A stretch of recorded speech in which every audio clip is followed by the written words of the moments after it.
Olá, queridos alunos! Hoje a nossa aula será sobre os povos bárbaros, os reinos bárbaros cristãos durante o período da Idade Média. Vamos nós? A gente vai começar lá da época que os bárbaros invadiram o Império Romano, né? Quem são esses bárbaros? Povos que não tinham cultura romana, né? Não falavam latim, não eram cristãos, não tinham os hábitos romanos. Aí, a partir desse momento, Roma vai se somar com outras crises, como a crise interna econômica, que é a crise do sistema escravista, e esses fatores, somados a outros problemas, vão levar à queda do Império Romano do Ocidente nessa data aqui, ó, século V depois de Cristo, 476. Ah, mas peraí, Bel, acabou Roma? Não, Roma tinha se dividido em duas, né? A outra parte, que é o Império Romano do Oriente, vai sobreviver e por muito tempo, hein? O Império Bizantino vai sobreviver até 1453. Então, hoje a gente vai falar sobre o quê? Sobre a parte do Império Romano do Ocidente que caiu, né, a administração política de Roma, mas vai sobreviver o cristianismo misturado com os bárbaros. E aqui a gente tem, ó, um zoom para a gente conhecer alguns bárbaros que invadiram Roma, né? Aqui a gente tem os burgúndios, os ostrogodos, os visigodos, os anglos, saxões, e esse daqui, ó, guarda esse nome, os francos. É exatamente daqui que a gente vai falar de um dos principais reinos bárbaro-cristão durante o período medieval. Vamos conhecê-los um pouco? Só que a gente vai conhecer essa área de divisão, né, do Império Romano Amarelo, Império Romano do Ocidente, e de verdinho, Império Romano do Oriente, tá vendo? Duas capitais, duas Romas, né, entre aspas, porque são dois impérios romanos. O amarelinho caiu primeiro, em 476, e o verdinho vai sobreviver até 1453. E aqui sim, povos bárbaros. Tá vendo aqui os francos que eu falei, presta atenção? Tá aqui, vão dominar uma grande área da Europa Central e da Europa Ocidental. A gente vai estudar algumas características dos povos germanos agora, tá? O grupo germânico, ou germano, foi um dos principais grupos que invadiu Roma, né? Dentro do grupo germânico, a gente tem outras tribos, como por exemplo os francos, que a gente vai estudar também. Vamos ver características bem gerais desses povos germânicos, tá? Aqui tem até as vestimentas, as espadas e algumas características deles lá na época medieval. Esses povos, eles eram extremamente organizados a partir do que a gente chama de comitatos, tá vendo aqui? O que é essa organização do comitatus? Ela é pautada por duas grandes regras, que é a regra da lealdade e da honra, duas coisas que na Idade Média valem muito, lealdade e honra. Então, toda organização germânica é pautada por isso. Inclusive, vocês vão ver que não tem regra escrita, não. Todo mundo cumpre o combinado, porque é honrado, porque é leal, né? Então, o direito dos germânicos é um direito consuetudinário. Não é que não tem regra, tem, mas são combinados falados, oralizados, tá? Sociedade germânica, sociedade guerreira e uma sociedade agropastoril. O que isso significa? Viviam da agricultura e da criação de animais. E quase, né, tendendo à autossuficiência, com pouquíssimas trocas. Era uma economia amonetária, sem moedas, tá? Então aqui você tem o estilo germânico bárbaro, e a partir desse grupo a gente vai estudar a tribo dos francos, certo? Os francos, eles vão começar a sua história diferente de muitos povos bárbaros, porque os francos vão começar a sua história aqui, ó, lutando ao lado dos romanos. Então, os francos ajudaram os romanos a se livrar, né, de alguns outros povos bárbaros. Ai, que confuso, Bel. Tinha bárbara que ajudava o Império Romano, tinha bárbara que atacava o Império Romano. É uma muvuca mesmo, tá? Tem vários estilos de invasões no Império Romano. E aí, essa luta ao lado dos romanos vai render a Roma um reino bárbaro cristão. Então Roma não caiu? Depende. O cristianismo de Roma não. Tá vendo aqui? Clovis, que é um dos grupos do Meroveu. Meroveu é uma tribo, né? Eles vão fazer o quê? Eles vão se converter. Clovis vai fazer acordos com o Papa, convertendo-se ao cristianismo. E aí o que vai acontecer? Vai acontecer que Clovis vai dar início à dinastia dos Meroveus. Isso mesmo. Clovis, olha que bonito, vai receber a Frida Kahlo. Tá vendo a Frida? Opa, Frida aqui. Ah, aqui, Frida. Não, não é a Frida. Faz de conta que isso é uma coroa. Que Clovis, o Meroveu, ele vai ser coroado. Olha que chique. Ele vai ser coroado, ó, como imperador dos romanos. Ai, agora eu confundi tudo, Bel. Imperador dos romanos, mas Roma não caiu? Caiu, gente. Mas a palavra Roma vai significar o que agora? O povo cristão. A política romana caiu. Os romanos não se administram mais. Quem vai mandar? Quem vai administrar? Clovis, da dinastia merovingia. Clovis do grupo dos meroveus. Só que isso significa o quê? Que ele e os povos francos converteram-se ao cristianismo. E aí então a gente está selando uma aliança. A gente está formando um reino que é bárbaro cristão. Bárbaro cristão. Deu para entender? E aí, Clovis fez tudo isso, a dinastia tem, né, a sua representatividade, só que os herdeiros dele não vão trabalhar muito não. Alguns reis merovingios depois do Clovis foram chamados até de reis indolentes, porque não trabalhavam muito, tá? E aí quem trabalhava, já que os reis não administravam muito? Os mordomos do paço.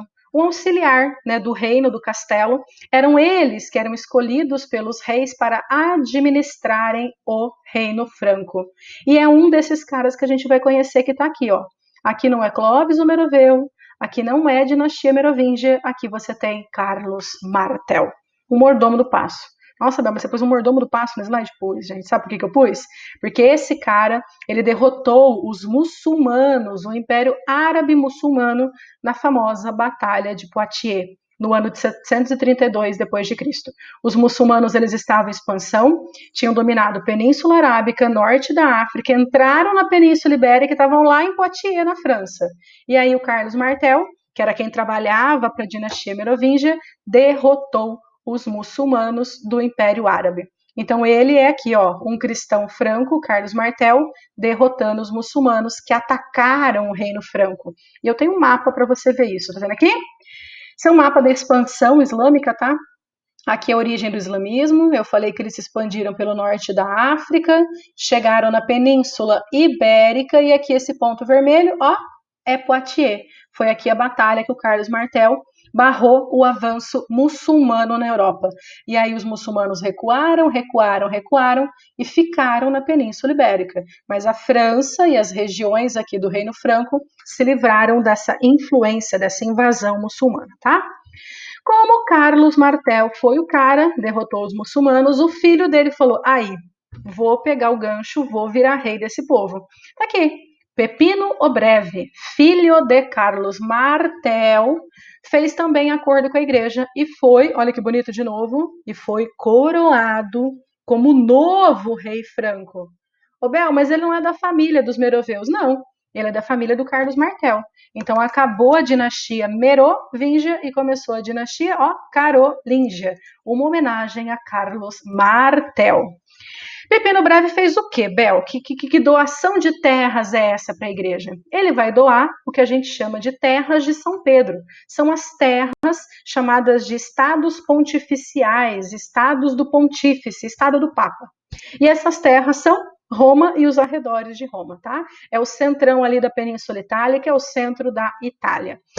Ô Bel, mas de novo, você não colocou o Carlos Martel lá naquele slide porque ele era importante? Aqui você não vai colocar o Pepino Breve? Não, aqui eu coloquei o neto do Carlos Martel, o filho do Pepino Breve, o Carlos Magno. Mais um Carlos, Bel? Mais um Carlos. E vocês sabem que eu não sou muito de falar nome, hein? E hoje eu já falei nome pra caramba, é bom vocês guardarem os nomes que eu estou dizendo. Carlos Martel, ó, tá aqui. Carlos Martel, com a espada porque é bárbaro e com a cruz porque é cristão, vai fazer tudo isso. Vamos devagar? Expansão territorial, tá aqui. Nossa, quanto pedaço de Europa ele dominou. E aqui os estados da igreja, ele dominou partes do que seriam hoje, inclusive, né, a Espanha, toda a França, menos a Bretanha, a Alemanha, isso aqui é Bélgica, isso aqui é Holanda, né, partes do que é hoje a Alemanha, partes do que é hoje a Áustria. Aqui a gente tem pedaços da República Tcheca, Suíça, norte da Itália e até a ilha de Córcega. Tudo isso foi expandido por Carlos Magno. Claro que muitos outros foram expandindo, mas quando chega na época dele tá desse tamanho, né? Essa expansão vai resultar também no surgimento dos títulos de nobreza. Como assim, Bel? Tá vendo essas áreas aqui? Carlos Martel começou a expandir, como também Carlos Magno continuou, muitos contribuíram, como eu disse, porém, essas áreas começaram a ser divididas e entregues para os grandes guerreiros, para os grandes generais que lutaram ao lado desses imperadores. E aí o Carlos Magno chegou a uma conclusão: vou dividir a terra para quem foi parça, vou dividir a terra para quem me ajudou. E aí ele começou a dividir. Algumas áreas chamaram-se marcas, outros condados, outros até chamavam-se ducados. E junto com essas terras, ele entregava um papel. De novo, vai lá, agora isso aqui não é uma coroa, isso aqui é um papel que o Carlos Magno escrevia: estou doando essas terras para o conde das terras que ficam a leste do Rio Reno. Inventei, né? Isso significa o quê? Que ele está criando o título de nobreza que está aqui em cima. Ele divide a terra, junto com a terra, para um general ele entrega um papel, esse papel está aqui, título de nobreza, está surgindo a nobreza medieval. Oh, que lindo! E dá para melhorar, porque ele também vai investir na igreja, ele sabia que o caminho para a manutenção da coroa é a aproximação do clero, e aí ele vai fazer um renascimento carolíngio. Investiu em língua, investiu em cópias de livros, investiu em catedrais, em arquitetura, em telas, enfim, muito investimento, boa parte dele entregue para a igreja continuar crescendo, se fortalecendo. E à medida que a igreja se fortalece, fala bem do Carlos Magno e todos eles estavam muito felizes na Europa medieval. Até que os netos do Carlos Magno dividem este território. Dividiu o território? Sim. Tá vendo aqui? Em 843, os netos do Carlos Magno fazem o Tratado de Verdun. Tratado de Verdun, aqui tem os títulos que eu vou deixar para o fim. O Tratado de Verdun está aqui. Espere esses títulos aqui.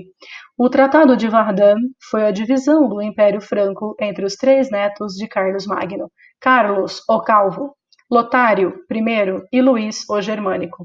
Aqui as terrinhas da igreja e aqui alguns reinos autônomos. Isso significa o quê? Que essa divisão vai marcar o início oficial do sistema feudal. Por quê, Bel? Porque a terra já estava dividida. Eu já tenho a honra, já tenho a lealdade, já tenho o cristianismo. A gente vai juntar com mais algumas características romanas, como, por exemplo, o colonato, a fortificação, a vila, e a gente vai ter como resultado de tudo isso sistema feudal, matéria da próxima aula. Oba, mas você pulou slide. Não, não pulei. É porque isso daqui é mais uma... Isso aqui é mais uma curiosidade. São as funções dos títulos de nobreza que eu coloquei aqui. Vamos começar aqui, ó, dos mais importantes para os menos. O duque, depois do rei, era o nobre mais poderoso, recebendo grandes extensões de terra para administrar. Abaixo eu tenho o marquês, que é justamente, né, um a menos do que o próprio duque, e o marquês recebe as marcas que eu já falei. Áreas do tamanho dos estados atuais, tá? E ele também tomava conta dos territórios reais, das fronteiras, então são grandes lutadores, tá? E abaixo deles, assessorando o rei com o recolhimento de impostos aos combates militares, o conde. Era tão importante no dia a dia dos reinos que tinha até um substituto, que é o vice-conde, para suas ausências. Tá vendo aqui? E o conde também administrava os condados, área menor do que as marcas, tá aqui atrás de mim escondidinha, tá? Área menor do que as marcas, área menor do que os ducados. E aqui, para terminar, 2 títulos que nasceram depois do século X, que é o título de visconde e de barão. Tá vendo aqui? O visconde, ele era o substituto do conde, significava vice-conde. Esse título de nobreza, assim como o de barão, surgiu depois, bem mais tarde, apenas depois do século X. E em termos administrativos, os viscondes podiam dirigir pequenos territórios do tamanho de vilas, tão apetitinho.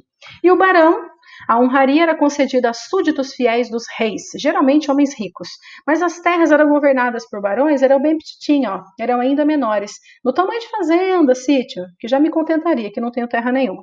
E em sua origem germânica, a palavra significa homem livre, certo? Coloquei aqui muito mais como uma curiosidade para ficar uma aula um pouco mais divertida, porque essa é uma aula importante para vocês que vão fazer vestibular. Aqui o Tratado de Verdun, e um aperto de mão de longe, porque hoje a gente vai encerrar por aqui, ó. Beijo, abraço e aperto de mão de longe. Tchau, tchau!